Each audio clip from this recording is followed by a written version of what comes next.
magaalada Birmingham ee caasimadda labaad ee waddanka Ingiriiska ayaa muslimiinta ku dhaqan maanta waxa ay si wada jir ah ugu ciideen baaga weyn ee Small Heath Park. ciidaasi oo ay isugu yimaadeen kumanaan ka mid ah muslimiinta ayaa waxa ay daawadayaal u ciideen sida tan. bismillaahir rahmaanir rahiim. dareenkaygu ma sha Allah waxa weeye meeshii ugu sareysay maxaa yeelay maanta Birmingham waxay martigelisay 9,000 oo qofood oo iskugu jira Soomaali iyo maaragtay Eeshiyaan iyo muslimiin inay hal meel ku wada ciidaan barxadda weyn ee la yiraahdo Small Heath. boqolkiiba 70 waxa la dhigi karaa dadka meeshaas ku tukaday Soomaali u badnaayeen. annagoo ah Soomaalina aad baan ugu faraxsanahay inaan ciidan aan ka faa'iideysano Ilaahayna subxaanahu wa ta'aala uu Ramadaankeennii noogu dhameeyay caafimaad iyo barwaaqo sodolkii bari ciidaanna gaarsiiyeen inaan ku ciidno magaalada Birmingham. aad iyo aad ayuu u xiisid badan yahay. magacayga waa Sucid Aadan Guuleed ku nool magaalada Birmingham.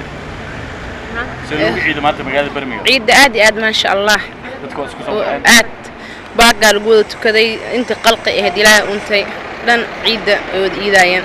yaa jeclaaleed inaad salaantid halkan special salaam la ma family-kayga koodore hooyaday oo ku nool magaalada Minneapolis iyo walaalahayga iyo eedooyinkayga adeeradayda. magacaygu waa Maxamed Mustafa Ali.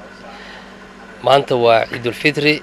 waxaan aad iyo aad dareen la soo koobi kara ma aha maadaama muslimiinta Birmingham ay si wanaagsan u wada ciideen oo aan la soo koobi karin.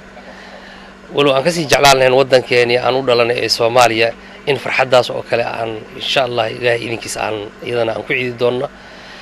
tan labaad waxaan aad iyo aad u salaamayaa ummadda Soomaaliyeed meel kasta ay joogaan ciideedan in Ilaahay uu ku gaarsiiyo barwaaqo iyo bashbash iyo nabad.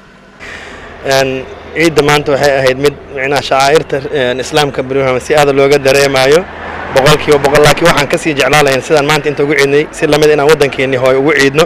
ilaahayna waxaan ka rajaynayaa ciideeda kale inaan waddankeeni sidaan iyo si lamid si ka fiican baan ugu ciidno oo ilaahay nabad khayr qabtana waddankeeni nooga dhiga si aan ugu wada laaban anaga iyo carruurteena. iyo xaqiiqdii waa maaragtay ciidani waa ciidda ugu weyn dhammaan Yurub oo dhan marka la fiiriyo maxaa yeelay meel ma jirto kaliya oo Yurub ku taala oo ay isugu yimaadeen ilaa iyo 9,000 oo qof oo muslimiin ah. haddaba 9,000 ay maanta ciidul fitriga ku ciiday magaalada Birmingham ayaa waxaa soo qabanqaabiyay masaajidada magaalada Birmingham waana kulanka ugu weyn qaaradda Yurub ee muslimiinta isugu yimaadaan.